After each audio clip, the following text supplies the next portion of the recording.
Atia for taking my girlfriend home from the hospital.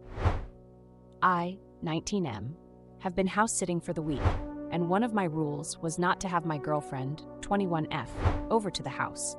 She currently lives in a shelter. Last night, she was feeling very ill and ended up blacking out on the floor of the shelter.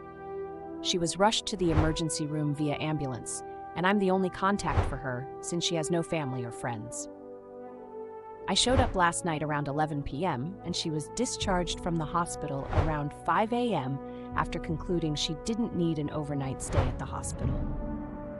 Her shelter doesn't allow anyone to enter under any circumstances after 7 p.m., nor allow anyone to enter before 8 a.m., so I opted to take her to the house where I could make sure she was getting proper care and treatment after a long night of sitting in a busy emergency room. This morning I was met with extremely angry parents who disregarded the lack of normal circumstances and frowned upon my choices. Of course, under normal circumstances I would have followed the rules. Ada for breaking those rules under an unforeseen emergency? Edit, I'm house sitting for a relative unpaid. I assume I made the wrong wording choice since that's largely seen as an occupancy. My bad. Regarding why she isn't allowed here, isn't due to her being unliked or having done something wrong. It's a simple, their house, their rules. I do not have my own place as I stay with my parents while I'm in college.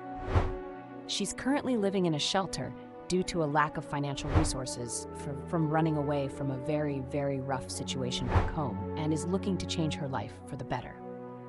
Edit 2.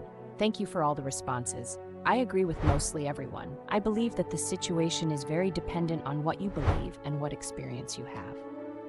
I have apologized to my relative and all is well. I made the decision on a limb after being awake for a substantial amount of time, but I agree with others who allowed me to realize my other options within reason.